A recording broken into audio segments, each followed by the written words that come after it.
মাস তিনেক হল writers building ছেড়ে নবান্নে উঠে এসেছে রাজ্য সরকারের সচিবালয়।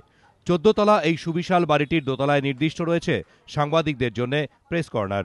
এতদিন পর্যন্ত আংশিক নিয়ন্ত্রণ থাকলেও বাড়িটির সর্বত্রই যাতায়াত করতে পারতেন সাংবাদিকরা, কিন্তু এবার নিয়ন্ত্রিত হচ্ছে সেই গতিবিধি। তথ্য সংস্কৃতি দপ্তরের পক্ষ থেকে সংবাদ মাধ্যমের কাছে যে বিজ্ঞপ্তি তুলে দেওয়া হয়েছে তাতে কলকাতা পুলিশের deputy police commissioner Ashok Kumar Biswas স্বাক্ষরিত একটি চিঠি যুক্ত করা হয়েছে। চিঠিটি লেখা হয়েছে তথ্য সংস্কৃতি দপ্তরের সচিব অত্রি ভট্টাচার্যকে। সেই চিঠিতেই উল্লেখ করা হয়েছে কিভাবে নিয়ন্ত্রণ করা হবে সাংবাদিকদের গতিবিধি। বলা হয়েছে, প্রেস কর্নারের বাইরে অন্য কোথাও সাংবাদিকরা একমাত্র তখনই যেতে পারবেন যদি উপযুক্ত কর্তৃপক্ষের কেউ ছবি তোলা বা সাংবাদিক বৈঠকের জন্য সেখানে যাওয়ার অনুমতি দেন। বাড়িটির 13 তলা, 14 তলাও ছাদ। এই এলাকাকে গণ্য করা হয় বিশেষ নিরাপত্তা অঞ্চল হিসেবে।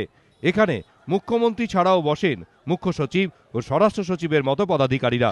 বিজ্ঞপ্তিতে বলা হয়েছে, ওই এলাকায় কোনো সাংবাদিকের প্রবেশাধিকার নেই। সেখানে যেতে হলে নির্দিষ্ট কর্তৃপক্ষের কাছ থেকে নিতে হবে অনুমতি, তারপর পুলিশের কাছ থেকে সংগ্রহ করতে হবে বিশেষ রঙের পাস। এই দুই শর্ত লঙ্ঘন করলে সেই সাংবাদিক ভিআইপি নিরাপত্তা এবং সরকারি কাজের গোপনীয়তা লঙ্ঘন করছেন বলে গণ্য করা হবে। মহাকরণ থেকেই নিয়ন্ত্রণের মুখে পড়েছিলেন সাংবাদিকরা, কিন্তু নবান্নে এসে এই প্রথম সরকারিভাবে বিজ্ঞপ্তি দিয়ে স্পষ্ট করে দেয়া হলো কোথায় তারা যেতে পারবেন আর কোথায় না।